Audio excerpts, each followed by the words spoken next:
Très bien. Alors, on a vu tout à l'heure l'investigation d'une épidémie. Essayez d'imaginer la chose, c'est quelque chose donc de ponctuel dans le temps. On travaille. Éteignez vos micros, s'il vous plaît. Éteignez vos microphones, s'il vous plaît. Éteignez vos microphones, s'il vous plaît. Donc, on a vu le cours de l'investigation d'une épidémie, là où on travaille dans le cadre de l'urgence, vite. Par contre, la surveillance épidémiologique, c'est quelque chose de structuré et de permanent dans le temps.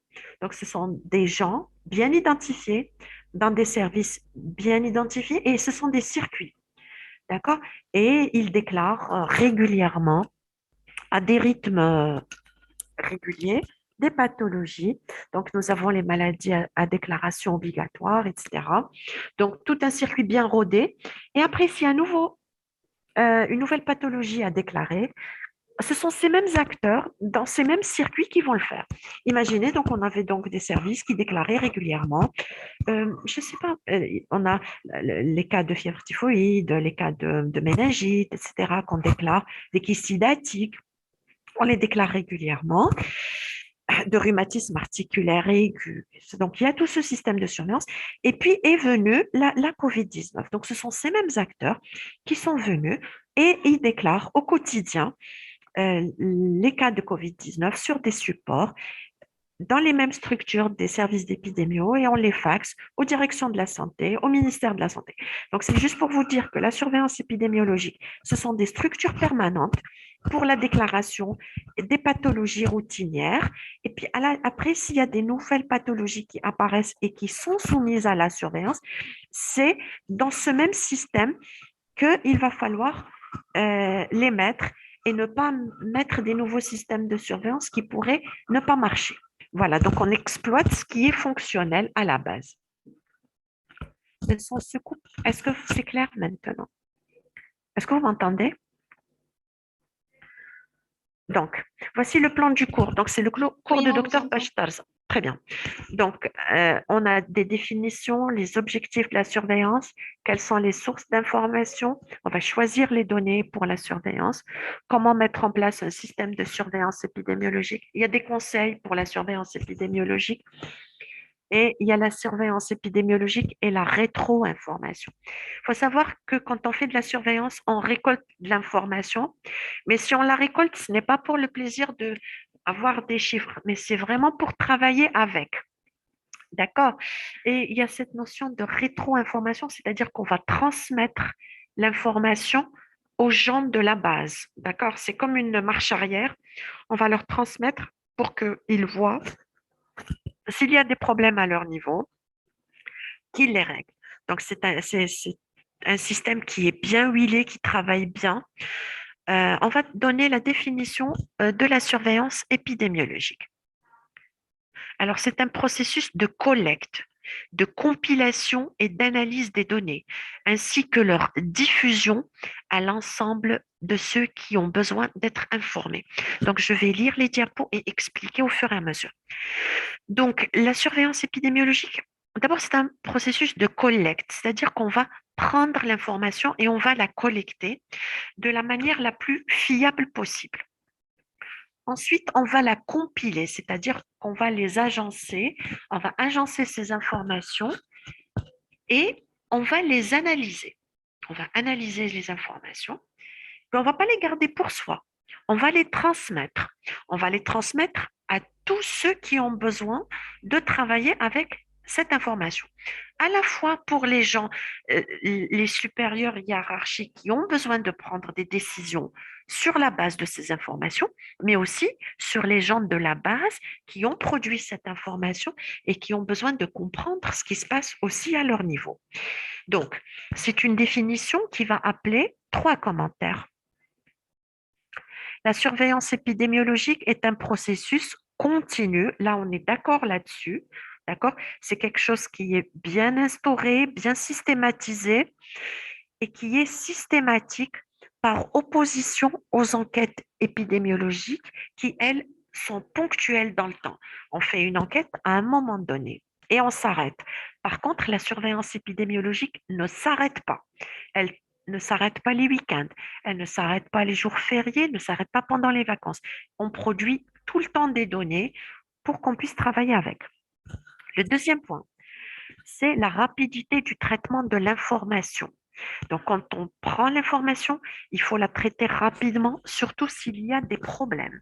D'accord? S'il y a une augmentation, là, il faut rapidement traiter l'information. Et il faut rapidement aussi la diffuser. Donc, diffuser rapidement les résultats est indispensable au bon fonctionnement d'un système de surveillance épidémiologique. Donc, le premier point, c'était la continuité. Le deuxième point, c'est la rapidité. Et le troisième point, la finalité d'un système de surveillance est de fournir des informations qui vont servir à la prise de décision. D'accord? Donc, on va surveiller de manière continue, on va produire des données de manière rapide, mais ces données vont servir de base pour prendre des décisions en matière de santé publique. Vous avez compris le principe de la surveillance? Est-ce que c'est clair? D'accord. On va continuer.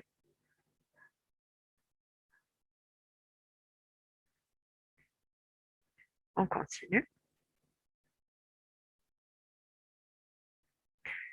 Donc, voici une citation de quelqu'un qui a un nom très compliqué que je ne vais pas lire. Donc, la surveillance, c'est de l'information qui appelle l'action. D'accord? Donc, on produit de l'information, mais c'est à une finalité bien particulière, c'est pour pouvoir agir, prendre des décisions appropriées sur des bases réelles et agir de manière correcte. Alors maintenant, comment on va établir un système de surveillance? Comment on va mettre un système de surveillance? Voici les objectifs d'un système de surveillance. Avant de décider comment mettre en place un système de surveillance épidémiologique, il faut se demander comment les données recueillies seront utilisées et par qui. C'est-à-dire qu'on ne va pas mettre des supports d'information tout azimut. On va dire, voilà, je vais décider de surveiller telle maladie, par exemple le rhumatisme articulaire aigu. Donc, on va la recueillir, mais comment les données vont être utilisées? Autrement dit, il faut définir les objectifs de la surveillance autour de 6 axes. D'abord, on va décrire le problème de santé pour mieux le comprendre. Donc, on va le décrire grâce aux indicateurs de santé pour mieux le comprendre. Ensuite, on va définir les priorités d'action. Sur les indicateurs, il va y avoir des chiffres qui vont clignoter, qui vont nous parler plus que d'autres. Ça sera ça la priorité. Ensuite, on va se définir des objectifs quantifiés pour prévenir contre cette pathologie. Et là, on va choisir une stratégie pour la surveillance. Donc, ce sont les points qui ressemblent au programme de santé. On va agir de la même façon. On va décrire notre problème, on va voir quelles sont les priorités, on va se tracer des objectifs et puis on va dessiner une stratégie d'action. Vous m'entendez toujours mal? Est-ce que vous m'entendez? Oui, Voilà, très bien. Maintenant, on va agir. Ensuite, on va évaluer les efforts accomplis dans le cadre du programme et suggérer des pistes de recherche épidémiologique. Donc, un point très important après tout ce qu'on vient de dire, une fois qu'on a décrit le problème, qu'on a agi, qu'on a fait des objectifs, là, il va falloir faire une évaluation de tout ce qu'on a fait et dégager des pistes pour la recherche. Donc, un système de surveillance peut avoir simultanément plusieurs objectifs, mais plus il sera simple, plus les chances de succès seront grandes. On peut choisir de surveiller tel problème, mais ce n'est pas sûr qu'on va être efficace. Il vaut mieux surveiller 2 ou 3 problèmes qui posent vraiment des problèmes et essayer de les solutionner efficacement plutôt que de se perdre à tout faire et puis finalement on va être inefficace. D'accord? C'est pour ça qu'il faut agir par priorité, donc prendre des indicateurs et travailler sur les problèmes qui posent réellement un problème au sein de la population.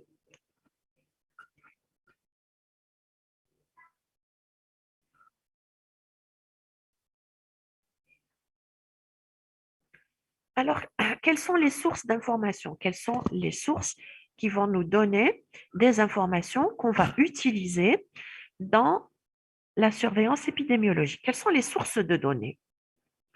La surveillance d'un problème de santé peut nécessiter de recouper des données qui émanent de plusieurs sources d'informations. Vous savez ce que c'est que recouper, c'est-à-dire mettre à plat des données émanant de plusieurs sources. On prend par exemple un registre de cancer. Un registre de cancer, d'où peut-il ramener ces données? Essayez de me répondre. Un registre de cancer, quelles sont les données? D'où on peut ramener les données? Pour monter un registre de cancer, enregistrer tous les cas de cancer. Pas de réponse? Vous m'entendez? Les hôpitaux et les médecins. L'hôpital. D'accord. Bien.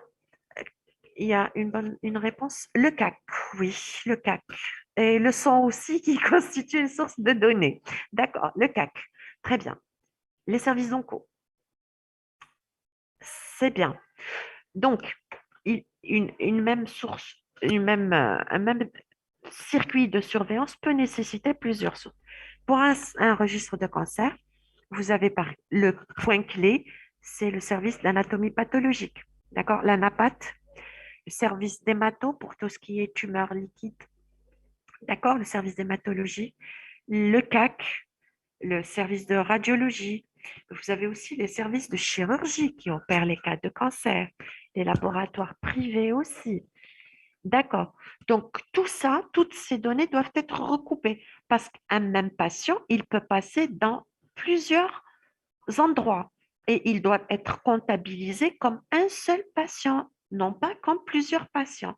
Donc, on est obligé de recouper les données qui vont venir de plusieurs sources, mais attention de ne pas dédoubler l'information. Si c'est un patient, on ne va pas le comptabiliser 5 fois. Vous avez compris cette notion de recouper les données qui viennent de plusieurs sources d'information? Et là, le cancer est l'un des meilleurs exemples. Recouper, recouper, c'est comme construire un puzzle. OK? Le puzzle, il y a plusieurs pièces, on les recoupe pour avoir une image. C'est ça le verbe recouper. On est d'accord?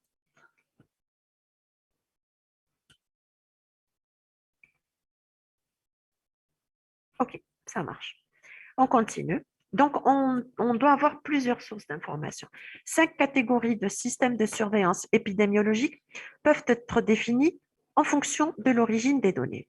Nous avons le système de notification obligatoire des maladies. Donc, les maladies à déclaration obligatoire, on les ramène des différents services, d'accord? Le service des maladies infectieuses, le service de pédiatrie, le service de médecine interne, qui, eux, nous recensent régulièrement les cas de maladies à déclaration obligatoire. Nous avons le système de surveillance par les laboratoires d'analyse biologique et médicale. Eux aussi transmettent, les laboratoires d'analyse biologique et médicale transmettent des informations par rapport aux pathologies sous surveillance. Donc, le diagnostic de certitude des maladies infectieuses. Nous avons aussi le registre du cancer. Nous avons les systèmes de surveillance hospitalière, d'accord, qui sont des sources de données intéressantes pour les maladies à déclaration obligatoire, pour les maladies cardiovasculaires, pour les accidents domestiques et les infections nosocomiales. Donc, les données hospitalières aussi, elles sont intéressantes dans le cadre de la surveillance de certaines pathologies, notamment les infections nosocomiales. Il y a, il y a cette source aussi que j'aime bien, ce sont les réseaux sentinelles de surveillance épidémiologique faits par des médecins généralistes, des médecins désignés à cet effet. Donc, généralement, ce sont des médecins généralistes bénévoles qui déclarent certaines pathologies. Alors, le mot sentinelle, c'est quelqu'un qui surveille. Voilà, c'est le mot sentinelle. Euh, Généralement, c'est pour la surveillance de la grippe saisonnière. La grippe n'étant pas une maladie à déclaration obligatoire, il y a des médecins qui se portent volontaires et qui déclarent la grippe pour qu'on voit à peu près où est-ce qu'on en est en matière de niveau de grippe. Est-ce que le seuil épidémique a été franchi ou pas? Et puis, on a la surveillance épidémiologique de la population générale à travers des échantillons. Ça aussi, ça peut être intéressant de collecter des échantillons de population et de faire de la surveillance de ces patients. Est-ce que vous arrivez à suivre? Donc, quelles sont les sources de données en matière de surveillance épidémiologique? Donc, on a les maladies à déclaration obligatoire, nous avons les laboratoires, nous avons les registres de cancer, nous avons les hôpitaux, les réseaux sentinelles et la population générale. Voilà, certains échantillons de la population générale. Alors, une fois qu'on a choisi la source de données, on doit choisir les données à recueillir. On ne va pas prendre toutes les données. Il y a des données qui ne sont pas intéressantes. Le fait d'alourdir les questionnaires, alourdir les supports de déclaration, ce n'est pas évident de les faire tous les jours. Donc, on doit choisir des données pertinentes avec lesquelles on va travailler.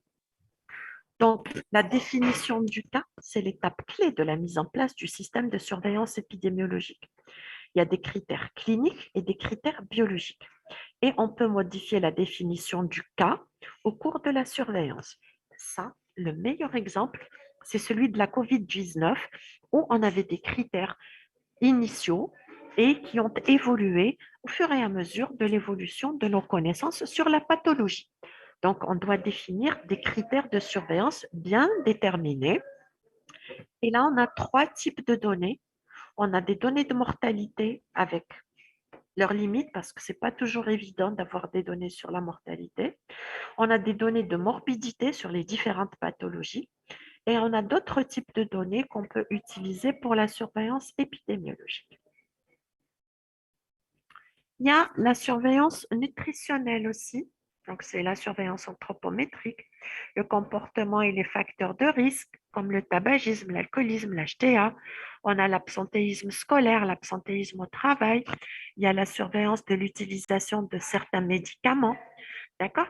Ça, c'est intéressant. Nous avons un exemple historique, la pentamidine en 1981. Cette surconsommation de pentamidine a porté à la découverte du sida. Donc, il y avait une surconsommation de ce médicament qui n'est pas d'utilisation courante. Il s'est avéré qu'il y avait des pneumopathies à pneumocystis carini chez des sujets jeunes qui ne présentaient aucun problème apparemment. Et c'est là que le sida a été découvert. Donc, voici des données particulières qu'on pourrait surveiller. Voilà pour la pentamidine. Donc, c'est un médicament à usage restreint pour le traitement des pneumopathies à pneumocystis carini. La surveillance épidémiologique débouche sur le calcul des taux. Il est important de se référer à un espace avec des données démographiques afin que le numérateur et le dénominateur soient de qualité équivalente.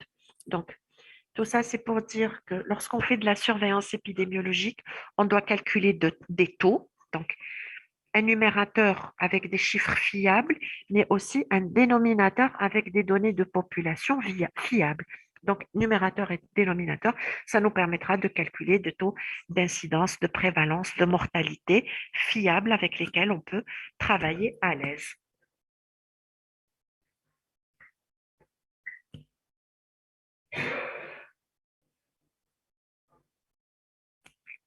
Est-ce que vous avez compris jusque-là?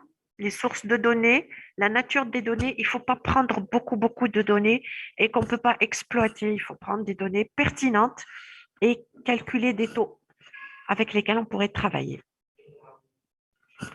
Comment mettre en place un système de surveillance épidémiologique? Donc là, quelles sont les étapes de mise en place d'un système de surveillance épidémiologique? Trois grandes options, numérateur et dénominateur.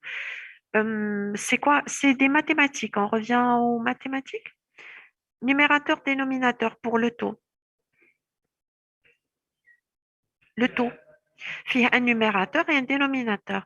Le taux, c'est une fraction. كسر فيه en haut, je ne sais pas comment on dit le numérateur. البسط والمقام, c'est ça. Numérateur et dénominateur, c'est ça le taux.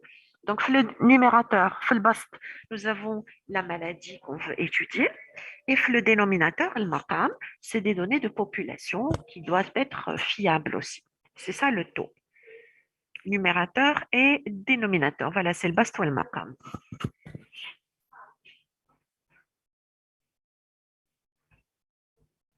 Alors, comment mettre en place justement voilà, comment mettre en place un système de surveillance épidémiologique? Trois grandes options pour le démarrage de la surveillance épidémiologique. Nous avons la surveillance passive, qui est exercée par les informateurs selon des règles préétablies, sans que les autorités sanitaires responsables de la surveillance interviennent pour obtenir directement l'information. Je vais vous expliquer.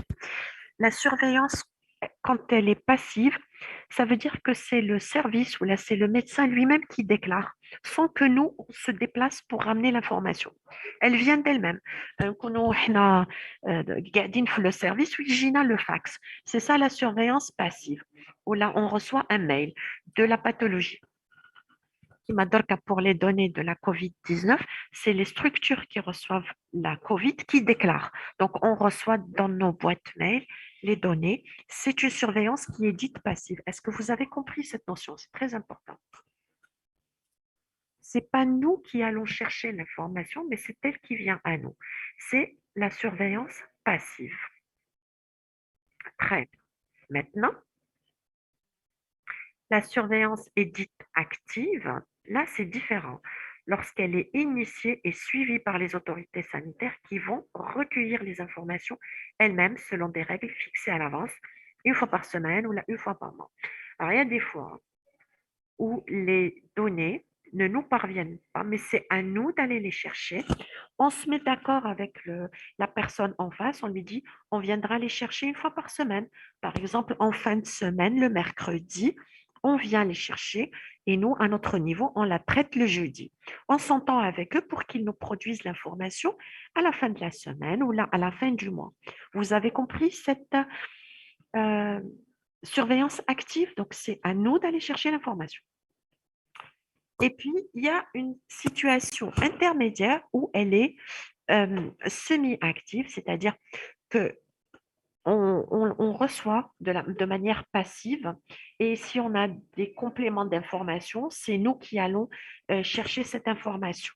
D'accord? Donc, nous avons la surveillance passive, la surveillance active et la semi-active.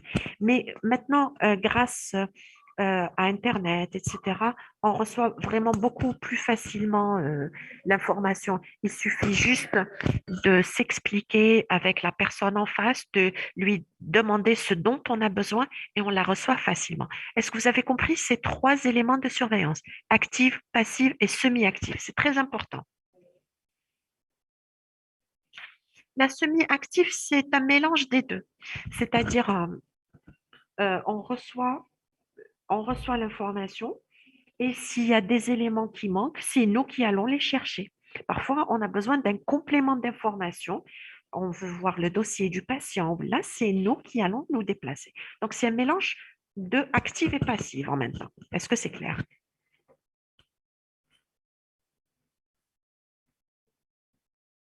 Oui, merci Hakima. Très bien. On continue.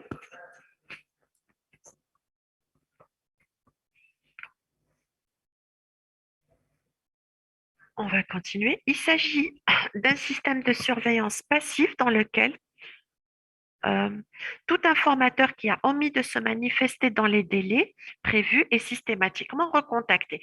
Donc, c'est pour la surveillance semi-active, ou bien chaque cas déclaré fait l'objet d'une investigation complémentaire à la recherche d'autres cas.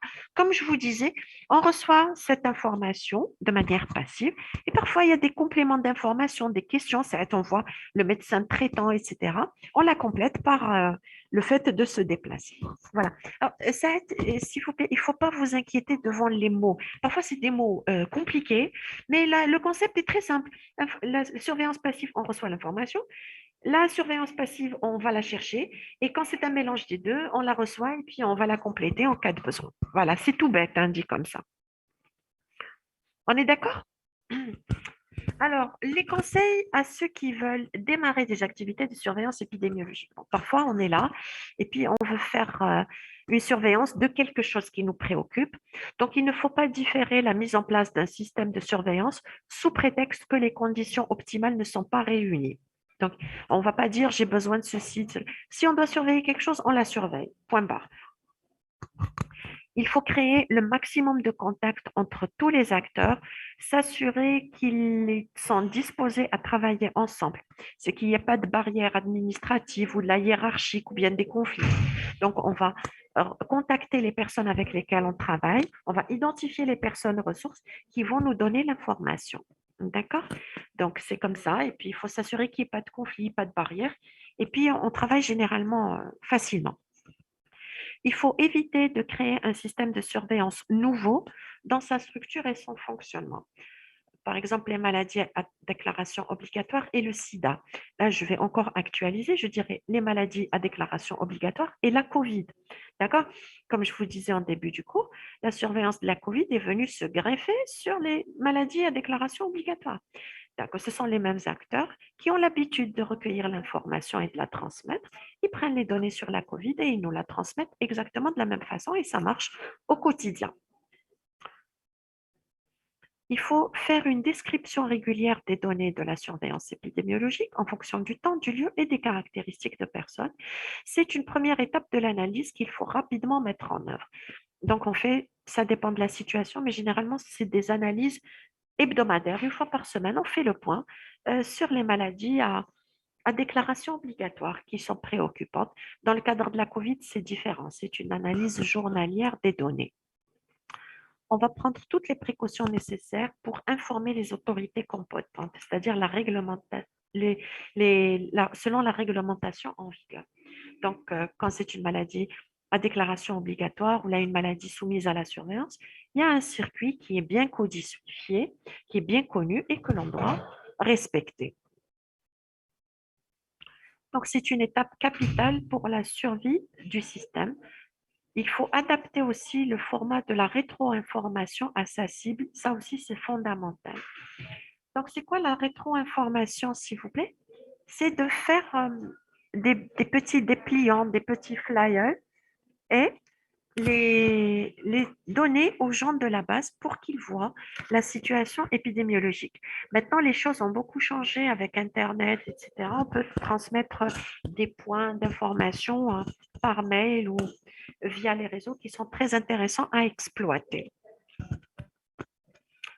Il faut faire apparaître régulièrement un bulletin à intervalles en fonction du problème sous surveillance. Donc, on fait soit des bulletins hebdomadaires ou là, tous les 10 jours, des bulletins 2 fois par mois, des bulletins par mois qui sont très intéressants à exploiter. La mise en page aussi, elle doit être attrayante. On utilise de belles couleurs pour informer de la situation. Voilà pour la rétro-information. Est-ce que c'est clair? Est-ce que vous m'avez suivi? Est-ce que vous avez des questions? Donc, la surveillance, finalement, qu'est-ce qu'il y a? J'ai pas compris la rétro-information. Oui. La surveillance, finalement, qu'est-ce qu'il y a? Il y a les sources de données qu'on doit choisir. Il y a les acteurs aussi avec lesquels on doit travailler, qui doivent nous transmettre l'information. Il y a les modalités de surveillance, donc soit que c'est passif, soit que c'est actif, soit que c'est finalement un mélange des deux. L'objectif, c'est quoi de la surveillance? C'est de produire des données. Ces données, on ne va pas les garder que pour soi, on va aussi les transmettre. On les transmet à la hiérarchie, mais on va aussi les transmettre aux gens de la base. Le transmettre aux gens de la base, ça s'appelle rétro-information. Donc, c'est de transmettre aux gens qui nous ont fourni des données. On la transmet en faisant des bulletins réguliers. Ces bulletins, ils doivent être bien faits, bien colorés, avec une belle mise en page pour que les gens puissent les lire. Donc, avant, c'était des formats papier. Maintenant, ce sont des formats électroniques. C'est ça, la rétro-information. C'est de fournir l'information, rendre l'information aux gens de la base qui nous l'ont donné sous forme d'un bulletin, des graphes, des couleurs, des commentaires, pour qu'ils comprennent le problème qu'on est en train de surveiller. Est-ce que vous avez compris cette notion de rétro-information? Elle est très importante. très importante pour le maintien du système de surveillance épidémiologique. Vous n'avez pas compris. Bon, je vais vous faire ça différemment. La rétroinformation, elle est importante.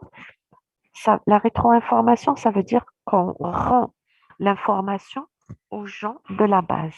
Les gens qui nous ont donné des informations, on va, on va leur transmettre à eux aussi l'information. C'est-à-dire qu'on ne prend pas les données et on s'en va, c'est tout. Il faut aussi impliquer les gens qui nous ont produit les données en leur montrant ces données-là. Voici la répartition par âge du problème. Voici la répartition par sexe. Donc, on leur transmet l'information. Vous avez compris? C'est évident, hein, c'est tout simple. Vous avez compris cette rétro-information? J'ai pas de réponse. Oui, vous avez compris? C'est bien. Est-ce que vous avez des questions? Parce que j'ai terminé mes deux présentations. Nous avons fait le cours sur l'investigation d'une épidémie et la surveillance épidémiologique. Ce sont deux cours qui sont extrêmement importants. D'accord? Donc, essayez de bien apprendre. Et puis, j'espère qu'on aura l'occasion de se revoir et de faire des questions aussi à propos de ces cours. Donc, si vous n'avez pas de questions, je vais lever la séance et vous souhaiter bon courage. D'accord?